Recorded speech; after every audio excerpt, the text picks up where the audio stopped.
नमस्कार दोस्तों, स्वागत है आपका हमारे आज के लेक्चर में। ये अपना राजस्थान पॉलिटी का लास्ट लेक्चर है। समझने वाली कोई चीज़ इसमें ज़्यादा है नहीं, टॉपिक में है, इसलिए हम इसकी जो मुख्य मुख्य कुछ बातें हैं उनको आज के लेक्चर में कवर करेंगे और अपनी राजस्थान पॉलिटी है उसको इसी लेक्चर के साथ हम कंप्लीट कर देंगे। कल से हम कोई नया लेक्चर ढूंढेंगे, शायद वो रहेगा अपना इंडियन जियोग्राफी। तो आज का अपना लेक्चर है लोक नीति, विधिक अधिकार, नागरिक अधिकार व पत्र। ये प्री और मेंस में जो लोक सेवा प्रदान करने का गारंटी अधिनियम 2011 है, वो सारी चीज़ें इसके अंदर हम पढ़ेंगे। तो सबसे पहले देखते हैं कि लोक नीति होती क्या है। लोक नीति है कि जन कल्याण के लिए सरकार जो नीतियां बनाती है उन्हीं को हम लोक नीति कहते हैं।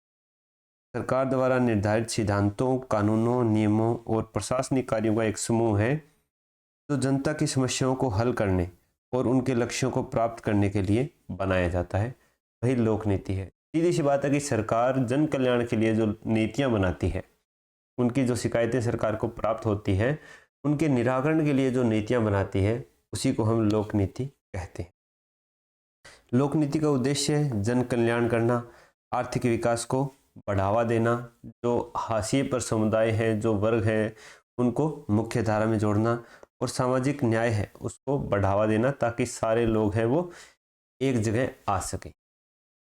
महत्व है इसका, राज्य की दिशा तय करती है कि काम करने की एक प्रेरणा मिलती है, संसाधनों का कुशल उपयोग सुनिश्चित करती है और सरकार की वैधता बनाए रखने में मदद करती है कि अगर सरकार नीतियां ही नहीं बनाएगी तो फिर लोगों और सरकार के बीच में संपर्क का कोई मूल ही नहीं रह जाएगा। इसलिए सरकार समय समय पर नीतियां बना करके जन कल्याण के लिए कार्य है वो करती है, उन नीतियों का क्रियान्वयन करती है। अब राजस्थान में नीति निर्माण की क्या प्रक्रिया है। सबसे पहले है समस्या की पहचान करना।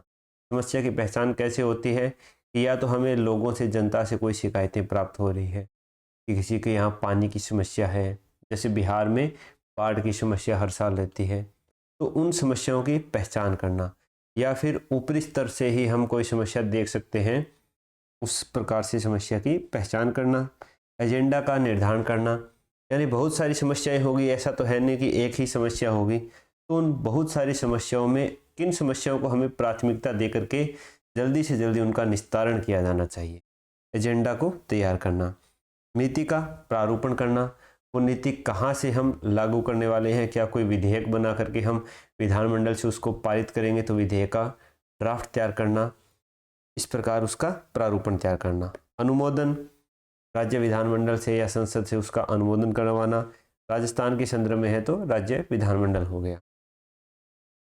कार्यान्वयन, ठीक है, विधेयक वगैरह है पारित हो गए, योजना है वो लागू हो गई, अब उसको ग्राउंड लेवल पर क्रियान्वित करने का काम क्या है, नौकरशाही का है।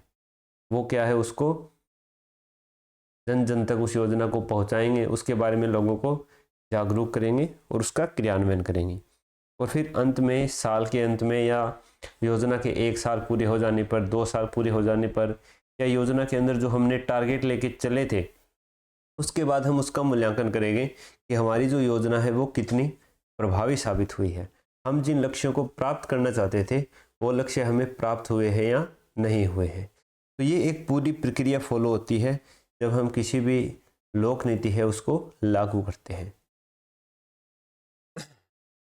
अब है राजस्थान की प्रमुख लोक नीतियां एवं कार्यक्रम। स्वास्थ्य के क्षेत्र, अब ये जो मैंने लोक नीतियां कार्यक्रम लिखे हैं, ये नहीं है कि ये इतने ही हैं, बहुत सारे कार्यक्रम हैं, बहुत सारी योजनाएं हैं जो हमें आर्थिक सर्वेक्षण रिपोर्ट आती है उसके अंदर देखने को मिलती है, तो हम उनको यहाँ पर वर्गीकृत कर सकते हैं।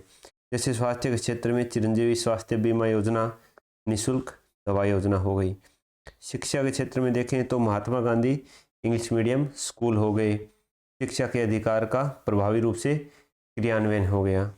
कृषि एवं ग्रामीण विकास में देखें तो राजस्थान कृषि प्रसंस्करण हो गया, किसान साथी पोर्टल हो गया। सामाजिक सुरक्षा में बहुत सी पेंशन योजनाएं हैं, इंदिरा गांधी शहरी रोजगार गारंटी योजना है। और शासन और आईटी में देखें तो जन सूचना पोर्टल हो गया, ई गवर्नेंस हो गया, राजस्थान संपर्क पोर्टल हो गया। ये सारे कार्यक्रम हैं, ये चल रहे हैं और लोक नीति के भाग हैं। और भी बहुत सारी चीज़ें आप इसमें ऐड कर सकते हो। तो यहाँ पर बताने का कोई औचित्य है नहीं इतना। अब है विधिक अधिकार। विधिक अधिकार क्या होते हैं? विधिक अधिकार वे अधिकार हैं जो हमें विधि द्वारा प्राप्त होते हैं। विधि यानी या तो संसद कानून बना करके हमें देती है या राज्य कानून बना करके देता है। जैसे, लेकिन ये मौलिक अधिकार नहीं होते हैं। मौलिक अधिकार कहाँ पर हैं? हमारे संविधान के भाग 3 में लिखे हुए हैं। केवल वे ही मौलिक अधिकार हैं। संपत्ति का अधिकार पहले मौलिक अधिकार था, लेकिन फिर उसको भाग 3 से हटा दिया गया, तो ये एक विधिक अधिकार बनकर रह गया। विधिक अधिकार मौलिक अधिकार नहीं होते, लेकिन हम इनको न्यायालय में जाकर लागू करवा सकते हैं। ये न्यायालय के द्वारा परिवर्तनीय होते हैं, क्योंकि ये हमें विधि द्वारा प्राप्त हुए हैं। कुछ विधिक अधिकार हैं जो राजस्थान सरकार के द्वारा या राजस्थान विधानमंडल के द्वारा पारित किए गए, जिसमें राजस्थान लोक सेवा प्रदान करने का गारंटी अधिनियम 2011। इसमें यही है कि अगर सामान्य लोग हैं, उनको कुछ सेवाएं हैं, वो एक तय समय सीमा के अंदर प्रदान की जाएगी। शुरू में ये 18 विभागों के 108 सेवाएं थी, 15 विभागों की 108 सेवाएं थी। वर्तमान में 27 विभागों की 287 सेवाएं उपलब्ध है और इसमें निर्धारित समय सीमा में सेवा प्रदान करने की गारंटी दी जाती है। उद्देश्य है भ्रष्टाचार में कमी लाना, पारदर्शिता को बढ़ाना, जवाबदेहिता को बढ़ाना, जन समस्याओं का त्वरित समाधान करना। जो RGDPS है वही है राजस्थान लोक सेवा प्रदान करने का गारंटी अधिनियम 2011। इसके प्रमुख प्रावधान क्या क्या हैं? सबसे पहले, अगर हमें कोई सेवा लेनी है तो उससे संबंधित कर्मचारी को हम आवेदन करते हैं। आवेदन करते ही कर्मचारी क्या करेगा, उस पर कितनी समय सीमा के अंदर हमें वो सेवा प्रोवाइड की जाएगी, वो दिनों की संख्या या तिथि लिखेगा और हमें एक पावती देगा, रसीद दे देगा। फिर अगर उस समय सीमा में वो सेवा हमें नहीं मिलती है या वो हमारा जो आवेदन है उसको रद्द कर देता है, तो उसका कारण बताता है और इसके खिलाफ हम 30 दिन के अंदर अंदर प्रथम अपील अधिकारी को अप्रोच कर सकते हैं। ये जो प्रथम अपील अधिकारी है ये 21 दिन के अंदर अपना निर्णय देते हैं। लेकिन अगर आप इससे भी संतुष्ट नहीं हो तो निर्णय देने के 60 दिन के बाद तक आप द्वितीय अपील अधिकारी को अप्रोच कर सकते हो, जहाँ पर आपको सेवा प्रदान की जाएगी, जांच की जाएगी कि आपको सेवा क्यों नहीं मिली, और अगर कर्मचारी या अधिकारी उसमें दोषी पाया जाता है तो उस पर 500 रुपये से लेकर के 5000 रुपये तक का जुर्माना लगा सकता है, जो उसके वेतन से कटौती किए जाएंगे। और समय सीमा में अवकाश के दिनों की गणना नहीं की जाएगी, ये हमें ध्यान में रखना है और ये प्रश्न पूछा भी गया है तो नोटेड रखना है। दूसरा है राजस्थान जन सुनवाई अधिनियम 2012। इस अधिनियम में क्या है कि लोगों की सुनवाई है वो उनके आसपास के स्थानों पर ही त्वरित रूप से हो जाए, त्वरित निर्णय आए, इसके लिए ये अधिनियम बनाया गया था। जन सामान्य की लोक शिकायतों, समस्याओं की समयबद्ध त्वरित सुनवाई और त्वरित निपटारा उनके आसपास के क्षेत्र में, ये नहीं है कि दूर होगा। इसके लिए प्रत्येक विभाग या कार्यालय में जन सुनवाई अधिकारी की नियुक्ति की गई है। जैसे ग्राम पंचायत स्तर पर कौन होगा, जो VDO है, विलेज डेवलपमेंट ऑफिसर, ग्राम विकास अधिकारी को बनाया गया है लोक सेवा अधिकारी। खंड स्तर पर BDO को ब्लॉक डेवलपमेंट ऑफिसर, और इस पे तहसील के स्तर पर SDM हो गया, उपखंड स्तर पर हो गया, जिले के स्तर पर जिला कलेक्टर या अन्य कोई जिला अधिकारी, जिला परिषद में CEO हो गया। इस प्रकार से सारे हर विभाग, हर कार्यालय में जो एक लोक सेवा जन सुनवाई अधिकारी है उसकी नियुक्ति की गई है। अगर लोक सेवा अधिकारी पर आप शिकायत करते हो तो वो 15 दिन के अंदर आपकी शिकायत का निस्तारण करेगा। नहीं करता है तो आप 30 दिन के बाद अंदर अंदर प्रथम अपील कर सकते हो, जो 21 दिन के अंदर आपकी समस्याओं को सुलझाएगा।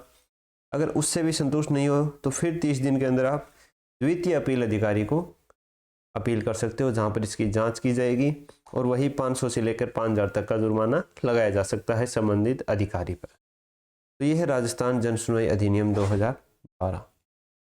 इसी प्रकार है उपभोक्ता संरक्षण अधिनियम 1986। ये सबसे पहले 15 मार्च 1963 को USA में लगाया गया था, अपनाया गया था। तो 15 मार्च को हम विश्व उपभोक्ता दिवस मनाते हैं। विश्व उपभोक्ता, भारत की संसद ने इसको जो विधेयक आया था उपभोक्ता संरक्षण विधेयक, ये 24 दिसंबर 1986 को संसद से पारित हुआ था, इसलिए 24 दिसंबर को राष्ट्रीय उपभोक्ता दिवस मनाते हैं हम।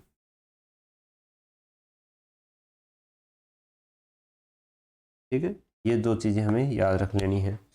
राजस्थान में उपभोक्ता संरक्षण प्राधिकरण है, वो 26 मई 1988 को बनाया गया था। इसके अंतर्गत हम जिला स्तर पर 50 लाख तक का निस्तारण कर सकते हैं। अगर राशि है वो 50 लाख से 2 करोड़ की हो तो राज्य स्तर पर होगा, और 2 करोड़ से अधिक हो तो केंद्र या राष्ट्रीय स्तर पर उसका निवारण किया जाएगा। आपको वहाँ पर आवेदन करना है। अब है CCPA, इसकी फुल फॉर्म है केंद्रीय उपभोक्ता संरक्षण प्राधिकरण। इसके अध्यक्ष केंद्र सरकार के द्वारा नियुक्त किए जाते हैं। केंद्रीय उपभोक्ता संरक्षण परिषद की स्थापना 1987 में की गई थी। राजस्थान में भी उपभोक्ता संरक्षण परिषद है, उसकी स्थापना भी 1987 में ही की गई थी। ये कुछ की पॉइंट है। नागरिक अधिकार पत्र, ये क्या होते हैं? ये एक दस्तावेज होता है जिसमें एक संगठन या सरकार या शासन या विभाग अपने ग्राहकों या नागरिकों के प्रति अपनी प्रतिबद्धताओं को स्पष्ट रूप से घोषित करती है। भारत में सबसे पहले सिटीजन चार्टर है, वो 1997 में खाद्य एवं आपूर्ति मंत्रालय द्वारा जारी किया गया था। 1998 और 99 में राजस्थान में नागरिक आपूर्ति विभाग द्वारा और राजस्व मंडल के द्वारा जारी किया गया था। तो ये था अपना छोटा सा टॉपिक, कोई ज़्यादा इसमें समझने वाली चीज़ नहीं है, रटने वाली ही चीज़ें, और राजस्थान पॉलिटी अपनी क्या हो जाती है यहाँ पर ख़त्म हो जाती है। तो आप सभी का बहुत बहुत धन्यवाद, थैंक्स आप सभी को जो आप हमारे साथ बने रहे। हमारा सफ़र यूं ही चलता रहेगा। मोस्ट प्रोबेबली हम कल इंडियन जियोग्राफी है वो शुरू करेंगे। तो अपने अमूल्य सुझाव है हमें कमेंट बॉक्स में लिख देना, अपने दोस्तों को शेयर कर देना। मिलेंगे हम कल के लेक्चर में।